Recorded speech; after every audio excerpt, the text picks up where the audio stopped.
Nursing home में doctor Khalid रजा ने इसका इलाज किया, लेकिन इलाज करते करते डॉक्टर खालिद रजा खुद ही मरीज हो गए और वो अपनी मरीज यानी इस महिला से अपने दिल का इलाज करवाने लगे। ये महिला भी डॉक्टर की मीठी मीठी बातों में आ गई। पहले से शादीशुदा डॉक्टर खालिद ने इस महिला के साथ निकाह कर लिया। दोनों खुशी खुशी साथ रहने लगे, लेकिन इस महिला की ये खुशी ज्यादा दिन तक नहीं टिकी। कुछ ही दिनों बाद इस महिला ने एक बेटे को जन्म दिया। सोचा कि बेटे के आने से इसकी खुशियाँ दोगुनी हो जाएंगी, लेकिन ये सोच गलत साबित हुई। बेटे के पैदा होते ही डॉक्टर साहब का असली चेहरा भी सामने आने लगा। डॉक्टर खालिद ने अपनी बीवी और बच्चे दोनों से मुंह मोड़ लिया। हमसे बच्चा हुआ और बच्चा हो जाने के बाद पता नहीं लड़के का मामला है कि क्या मामला है, कह रहे हैं कि अब तुमको हम नहीं रखेंगे। हम कहे मेरी गलती बता दीजिए, तो कह रहे हैं बस हम नहीं रखेंगे। जिस औरत के साथ निकाह किया था उसके साथ कोई रिश्ता होने से भी इनकार कर रहे हैं। जिस औरत के साथ प्यार की पींगे भरते थे उसी को पुलिस की धमकी देने लगे। जब उनसे हम बार बार उनसे कोशिश कर रहे हैं, मतलब बात करने की या किसी से भी, तो जान से मारने की धमकी दे रहे हैं और कह रहे हैं कि रिजवान डीजीपी है जो लखनऊ के, रिजवान कह रहे हैं कि वो मेरे संपर्क में है, उनको जो भी करना हो कर लो, तुम कुछ कर नहीं सकती, पूरी जिंदगी ऐसे ही घिसती रह जाओगी। क्या इतना ही नहीं, इस महिला के ये भी आरोप है कि जब इसने मदद के लिए पुलिस की गुहार लगाई तो तत्कालीन आईजी ने इसकी मदद की और केस दर्ज कर लिया, लेकिन डॉक्टर ने अपने एक आईएएस रिश्तेदार की मदद से आईजी का ही ट्रांसफर करवा दिया। मुकदमा मतलब आईजी साहब के कहने से हम मुकदमा किए, उन्हीं के ऑर्डर से मुकदमा हुआ था और उन्हीं के कहने से लिखा गया और हमारे ही मैटर में आईजी साहब को ट्रांसफर कर दिए गए। रिजवान साहब ट्रांसफर करवा दिए उनका। डॉक्टर के धोखे से इस महिला की खुशियों से भरी जिंदगी जैसे तबाह हो गई। बेटे के साथ अब ये दर दर की ठोकरें खाने को मजबूर हो गई है। हर तरफ से मायूस अब इस महिला ने इंसाफ के लिए पुलिस का दरवाजा खटखटाया है। वहीं बीजेपी सांसद योगी आदित्यनाथ भी इस महिला के साथ आ गए हैं और इसकी मदद करने का वादा किया है। हरेंद्र दुबे, गोरखपुर, समाचार प्लस।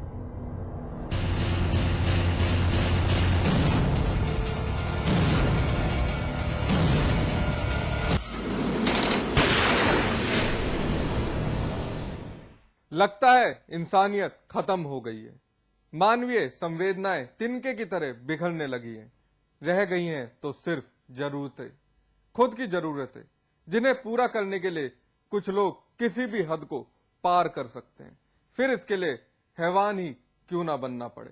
आजमगढ़ में हवस की भूख मिटाने के लिए 3 लोगों ने पहले तो एक लड़की के साथ सामूहिक दुष्कर्म किया और फिर उसकी जिंदगी खत्म करने की कोशिश की।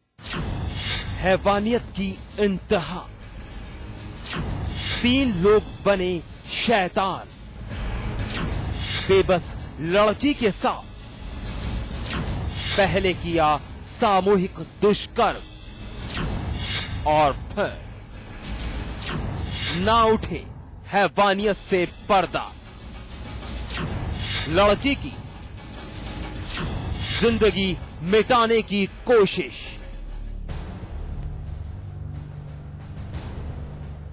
ये लड़की बदहवास दिख रही है। शरीर इसका जवाब दे गया है। महिलाएं इसे सहारा देने में लगी हैं। बावजूद इसके लड़की जमीन पर गिरने के लिए बेताब है, क्योंकि पीड़ित एक ऐसी घिनौनी करतूत का शिकार बनी है जिसकी उम्मीद इसने शायद ही की होगी। बेबस दिख रही इस लड़की ने उन हैवानों की बर्बरता को सहा है जो अब भी पुलिस गिरफ्त से आजाद हैं। मामला आजमगढ़ के एक गांव का है, जहां ये लड़की अपने घर वालों के साथ रहती है। वो बेफिक्र थी, लेकिन इस बात से अनजान थी कि गांव के रहने वाले कुछ लोगों की काली नजर उस पर है। वो उसे अपनी हवस की भूख मिटाने के लिए कभी भी किसी भी वक्त इस्तेमाल कर सकते हैं। वारदात के दिन ये लड़की घर से खेत की ओर किसी काम के लिए निकली थी, लेकिन लड़की जैसे ही खेत पर पहुंची, उन 3 शैतानों की नजर इस पर पड़ी।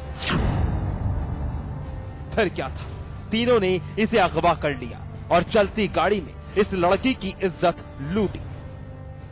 हालांकि बीच रास्ते में लड़की गाड़ी से कूद पड़ी, उसकी करह आसपास के लोगों तक पहुंची।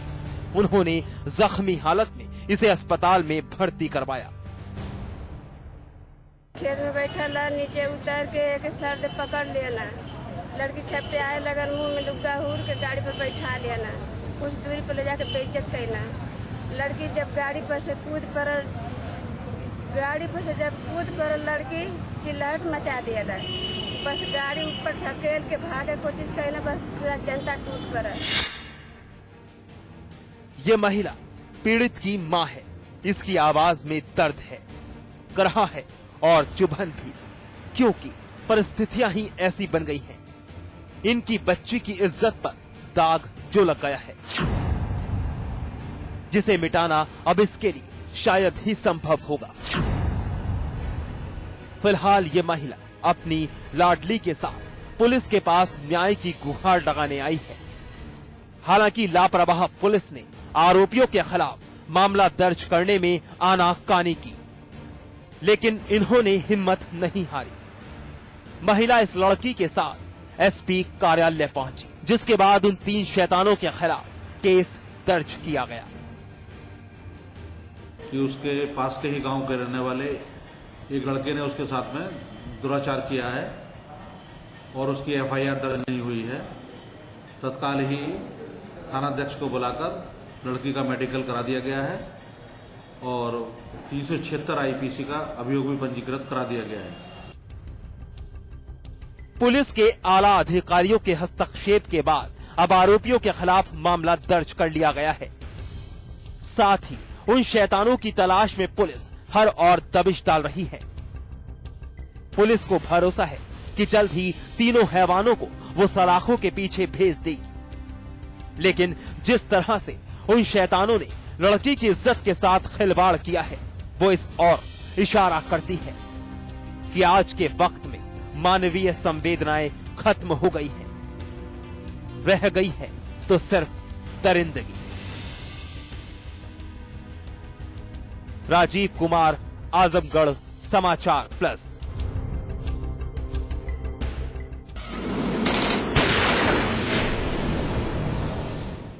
एक कत्ल हुआ, कत्ल की वजह अभी तक साफ नहीं। कत्ल किसने किया, क्यों किया, कोई सुराग पुलिस के हाथ नहीं लग पाया है। लेकिन कत्ल जिसका हुआ, उसके घर का हाल बुरा है। एक बूढ़ी मां का इकलौता सहारा अब नहीं रहा। ताज्जुब की बात देखिए, कातिलों ने कत्ल कर नौजवान की लाश पुलिस चौकी के पीछे ठिकाने भी लगा दी और पुलिस को भनक तक नहीं लगी।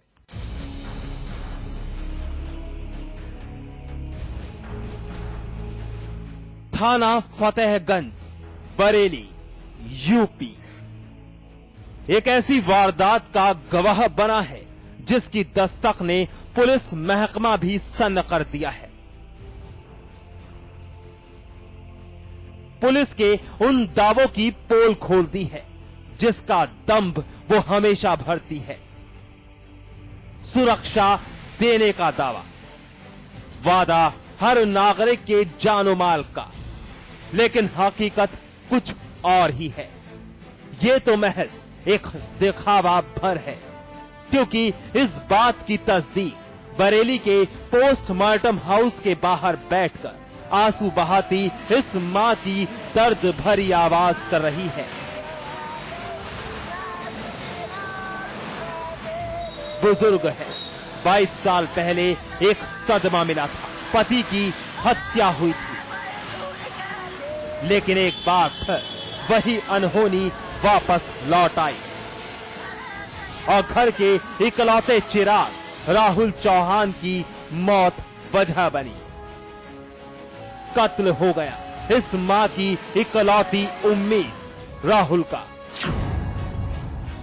ये फतेहगंज पश्चिमी में एक हत्या का मुकदमा पंजीकृत हुआ है, क्राइम नंबर 717 2012 302 आईपीसी में। इसमें मृतक जो है मुकदमा पंजीकृत कर लिया गया है। इस पे मृतक स्वर्गीय राहुल सिंह मुकदमा पंजीकृत कर लिया गया है। इसमें कुछ लोगों ने संदेह व्यक्त किया है, शायद संदिग्ध किया जा रहा है और 2 दोष का विवेचना किस तरह। रात का वक्त था, सब कुछ वक्त के मुताबिक चल रहा था। राहुल अपनी मां के साथ घर पर ही मौजूद था। घर वालों की माने तो वारदात वाली रात राहुल के 3 दोस्त आए। राहुल जल्द वापस लौटने की बात बोलकर उनके साथ चला गया। घंटे बीत गए, रात बीत गई और फिर सुबह हुई, लेकिन राहुल नहीं लौटा। परेशान घर वाले राहुल की तलाश में जुट गए और फिर उनकी तलाश खत्म हुई थाना फतेहगंज चौकी के पीछे। राहुल की लाश संदिग्ध हालत में पड़ी थी। गोली मारकर मौत के घाट उतार दिया गया था इस नौजवान शख्स को। राहुल कल 8:30 बजे से घर से बाहर थे। 3 आदमी लिवाने आए थे, तो लिवा के ले गए। उसके बाद में पता नहीं चला। आज सुबह 6:30-7 बजे कहाँ मिले बॉडी, कहाँ मिली? चौकी के पीछे गोली मारी गई थी। गोली साफ निशान बने, गोली लगी हुई। राहुल की मौत ने बुजुर्ग मां को तोड़ दिया है। राहुल उसका एकमात्र सहारा था, लेकिन अब वो नहीं रहा। राहुल की मौत ने नाते रिश्तेदारों को भी हैरत में डाल दिया है कि आखिर क्या वजह है, क्यों उसका कत्ल कर दिया गया। पुलिस ने घर वालों के बयान पर मुकदमा दर्ज कर तहकीकात शुरू कर दी है। कुछ दोस्तों के नाम पुलिस ने दर्ज किए हैं, लेकिन अभी तक कोई सुराग या फिर कत्ल की वजह का पता नहीं चल सका है। लेकिन राहुल के कत्ल की वजह चाहे जो भी हो, सवाल इस बूढ़ी मां का है। अब इसका सहारा कौन बनेगा? अनूप मिश्रा, बरेली, समाचार plus.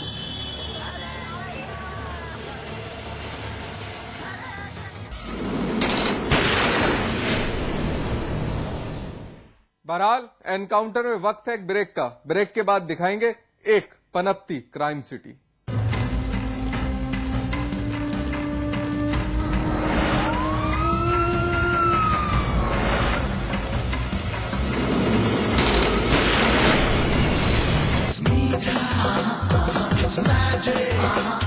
Meeta Magic from Pass Pass. It's Meeta. It's magic. India's largest university, with 25,000 students from 26 states of India and 16 countries, 25 international tie-ups, placements in 300 corporates, hostel facility for 15,000 students, ranked amongst the top universities of India, 600-acre campus, lovely professional university, transforming education, transforming India.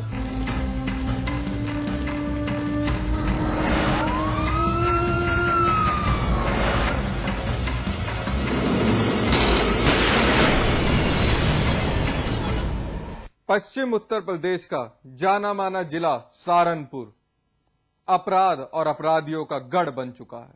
यहां लगातार वारदातें सिर उठा रही हैं। Crime का graph तेजी से बढ़ता ही जा रहा है। पुलिस हाथ पर हाथ धरे बैठी है। अपराधियों के जहन से पुलिस का खौफ निकल चुका है। तभी तो जनता त्रस्त, पुलिस पस्त और अपराधी मस्त है। देखिए ये खास रिपोर्ट।